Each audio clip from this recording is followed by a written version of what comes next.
Hello and welcome back to the Riviera International Centre here in Torquay for Digital Devon Live, brought to you by the Devon Chamber of Commerce. A lot has been put into making this the first Digital Devon event happen today. We hope that everyone that's been joining us at home across Facebook, LinkedIn Live, Instagram, all our various platforms that we've been live simulcasting on, have enjoyed the interviews so far. But let's say we've saved the best to the middle rather than the best till last, because we've basically, in terms of chamber life, with the Devon Chamber of Commerce and the Plymouth Chamber of Commerce and all the other chambers of commerces that we've got, Exeter, Torquay, North Devon. This guy is like a celebrity status to us all right? And you'll find out why in a few moments. I'm obviously not talking about yourself, James. But let's just introduce the gentleman to my right first of all. James Cater, who's been busy working away. You're Vice Chair of the Exeter Chamber of Commerce. That's right. And let's just say you've pretty much been organising all this, haven't you? Tell us a little bit about yourself and how you've got to this stage. Yeah, the team has done a great job. Move forward a bit. Get closer to them so we can all hear your gorgeous singing voice. The team has done a fantastic job today. The halls are full, the conversations are happening, and the innovation is being planted. I've been with the Chamber the last 3 or 4 years. I am a Devon boy who went away, got a career, found my lovely wife, and we came back to the Southwest about 10 years ago. We're going nowhere more. So, fantastic. Yeah, great to be back. Awesome. And sat to your right, we have Andy Haldane, who has the longest title in history. Andy Haldane CBE, it says here, Chancellor of the University of Sheffield, but more importantly, President of the British Chambers of Commerce. Thank you first and foremost for coming down to actually see us all at Digital Devon. Not at all, Paul. It's fantastic to be here. And what a great event James and your team have laid on. So many businesses buzzing with ideas and experiences to share at this critical time for Devon, for business, and indeed for the UK. So the title of this particular segment is What's Next? And you couldn't really get a more open question with regards to what's next. But let's just kind of flip that on its head and look at the business landscape throughout the Southwest, Devon, and indeed the wider area. What are the emerging trends that we're seeing with regards to how businesses down here work? And then can we build into that answer whether you think we're ready for this revolution that is already underway? A few points on that. The first thing to say, it is a revolution. It's the 4th industrial revolution, and it could be the biggest and best yet if we play our cards right in Devon, in the UK, indeed on a global basis. So the potential there is huge for business and for people, to improve their lives and improve their pay package. The future is already here, as is often said, but it's unevenly distributed. And that's as true in Devon as it is true across the whole of the UK. Many businesses are leaning very actively into its opportunities, using this to rethink and re-engineer their business top to toe. And those that are, as best we can tell, are reaping the rewards of doing in terms of improved value creation, job creation, and productivity generation. But it's uneven. It's uneven in Devon, it's uneven UK-wide, and therefore more is needed to get this into the bloodstream of every business process, every business model. And therein lies the importance and the power of events like today, where businesses can share good practice, best practice, and the brilliance can rub off, and that I've seen already happen. James, as a technology consultant, what sort of things have you been experiencing with regards to how the region is, or indeed may not necessarily everywhere, been getting a grasp on this new revolution? So if I look behind us, or if we look behind us, there are some technology companies. There's a company to my left that is demonstrating how companies get hacked. So they're talking about cybersecurity.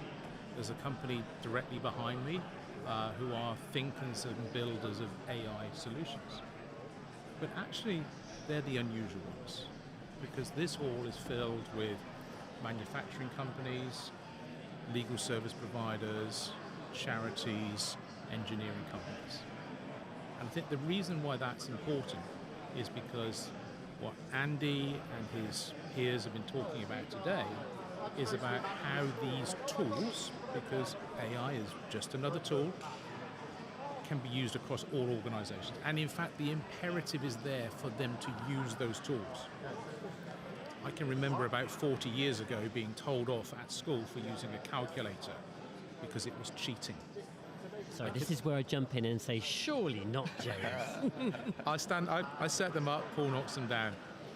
A couple of decades later, I was told to be careful when sending a fax with a fax machine in case I put the wrong telephone number in and some confidential information went to the wrong company.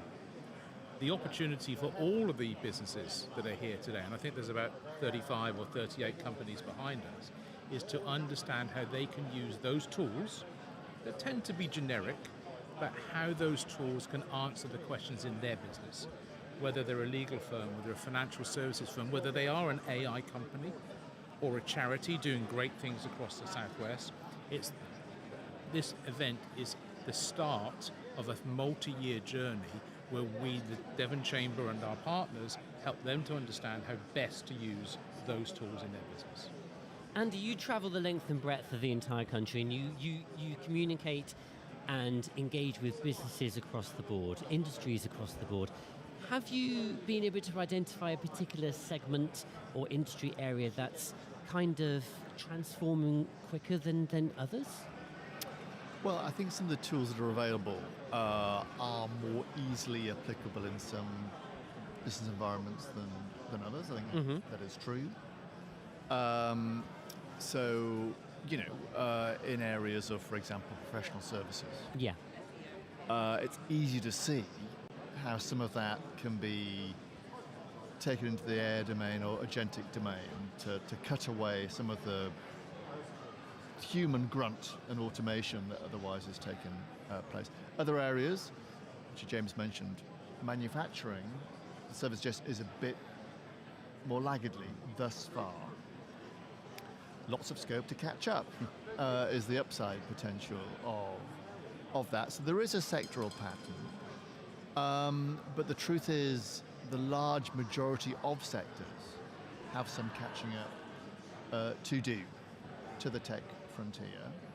I would say 90% plus of businesses have a lot of catching up still to do. The good news is that many are starting to experiment, but often doing existing things in slightly more efficient ways.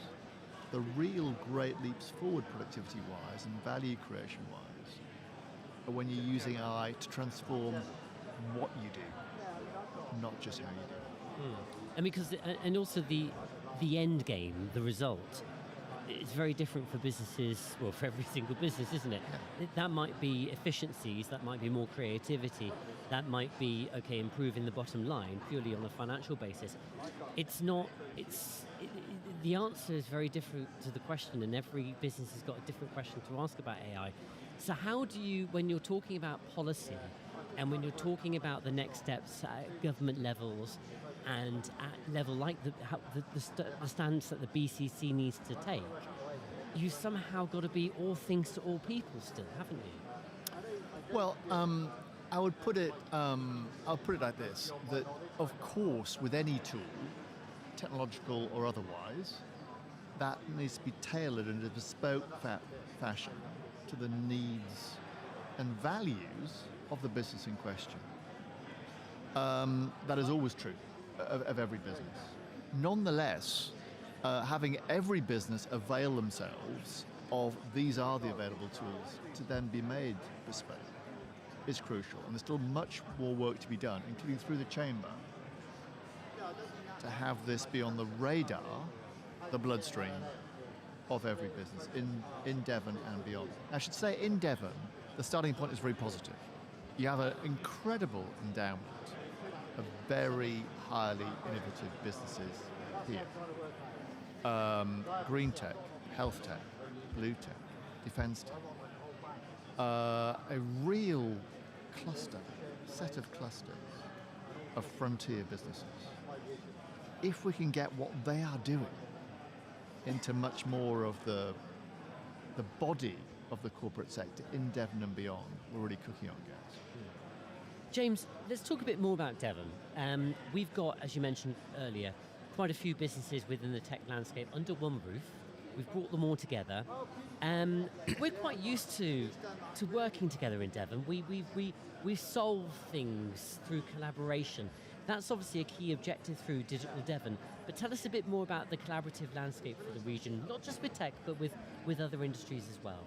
You know, if you just look at the event today, there are 40 businesses sat behind us who would not often be in the same room together.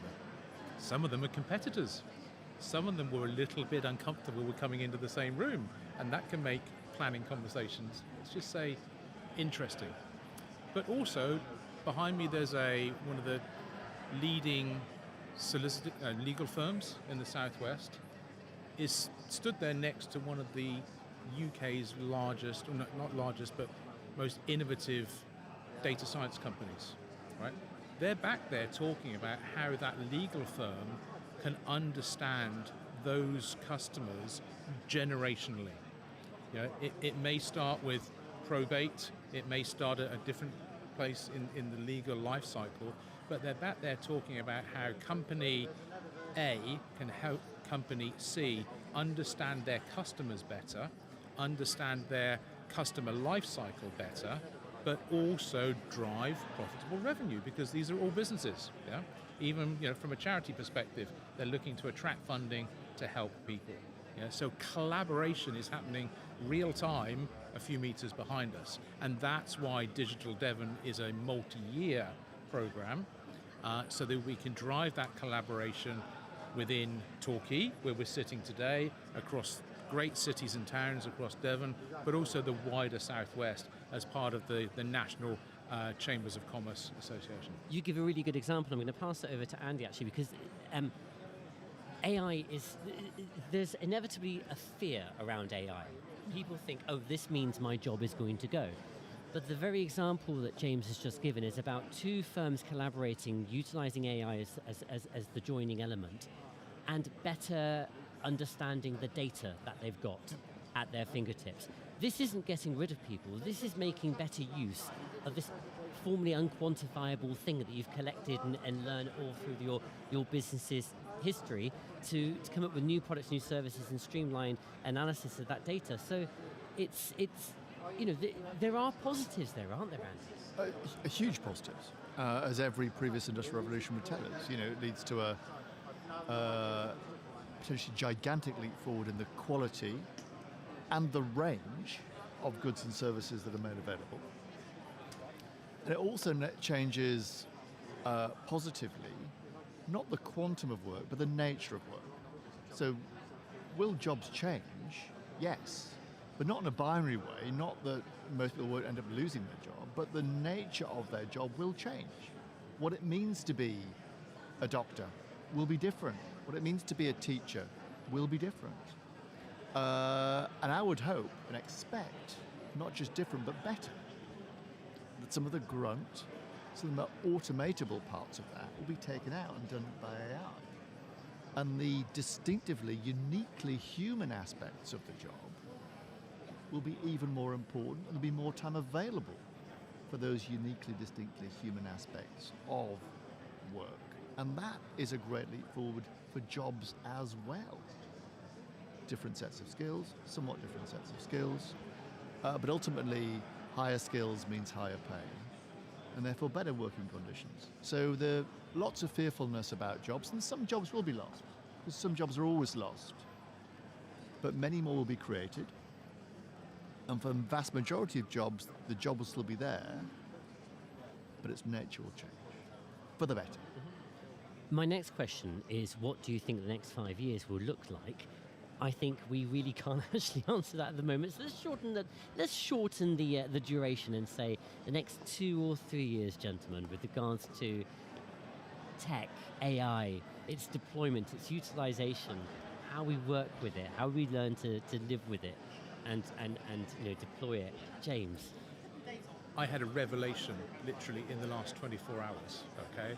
So in my role, quite often I have to do some mundane processes just to organise things and coordinate things. Last night, I realised that some of these tools that we all have in our pockets and our desktops could actually do those mundane tools. I was quite surprised. I was also very happy. Look at the smile on that face, right? I looked like that last night because what that meant is I can then go and spend some of my time doing more things that I enjoy, more things that I get pleasure from, rather than doing the mundane tasks. So I haven't lost my job. I've actually changed to do more of the things that I enjoy doing rather than the things that I don't enjoy doing, right? I sent my wife a message when I got here. Oh, hang on, we're getting to the bottom of this. Basically, his AI in his pocket now manages his communication with your wife. Is that it? Well, something, but you know, it's those small pieces of innovation, realization, and change which makes everybody in their role, enabling them to do more things that they're happy and excited about, and less time doing things that they're less happy and find dull. So I agree with you. I don't think jobs will disappear.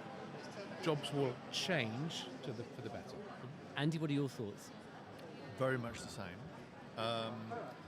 I think we'll, on a several-year horizon, we'll start viewing AI in the same way as we view electricity, as just what we use to do our job. Now, nothing so special, just intrinsic to all that we do. And I think it'll be hard to imagine a world without it in a year or two's time, and much the same way is true of electricity, as I say. So I think some of the early stage fearfulness is to be expected. That also accompanied every previous industrial revolution, from the Luddites onwards, right? I think already some of that fearfulness is being beaten back, and the next 2 or 3 years will demonstrate that proof positively. Because we're going to learn how to utilise it, aren't we? I mean, there are some visionaries who have literally said the whole value compensation landscape is going to change. We will no longer have money because we won't be earning things in the way we do. There are people that have taken it to the absolute extreme, and perhaps those stories are the stories that regular, everyday people, you and I, probably we include ourselves in that, have been kind of maybe fearful of. We're not in the middle of an Isaac Asimov novel. Well, I mean, who knows for sure?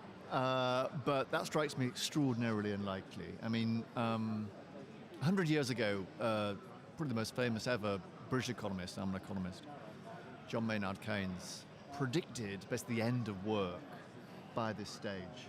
Hasn't come to pass as far as I can tell, It's absolutely possible that some of the less interesting aspects of our jobs will be taken out, and that'd be a good thing. We can choose to use the space either for more leisure time, nothing wrong with that, or more likely to do things in the world of work that are more human-centric and intrinsically more valuable to us. I would guess we'll be on that path. That would be my prediction. If you're in our exhibition zone right now, don't forget to head over to Optimize IT, one of our headline sponsors, with the possibility of winning an iPad. Once it's gone, so don't miss out. We also now have our speakers on at 1:10, so please welcome our speakers, Julie and Himanshu. We're listening to it. Forum ready for 1:10 for a prompt start. And now you've heard, once it's gone, it's gone. And of course, once you've gone as well. So if I may put you on the spot, your final thoughts, your takeaways. I'll let James to go first. I think there is a massive amount of opportunity every day, every week, every month, every year, whether it was from smashing the looms to the first seeing of an electric light bulb to the calculator or to the fax machine. There's innovation and activity happening behind us. Yeah, it's exciting every day. Final words, Andy? Well, I'd say this. James mentioned the importance of collaboration, how well it is working in Devon. That is great to hear. Because if ever there were a time in human history for businesses to be stepping up and acting collaboratively, it is now. Both because of, stasis and division in our politics, but also because business always has been and always will be the engine of progress and well-being. Never more so than now, through AI, we can jet propel our incomes and our well-being. And events like today from the Chamber demonstrate how that's going to happen. Excellent. Thank you very much. James Cainter and Andy Haldane, thank you once again for coming down to join us at Digital Devon Live. We've still got some more live streams to come throughout the afternoon, so make sure you click subscribe and turn on those reminders.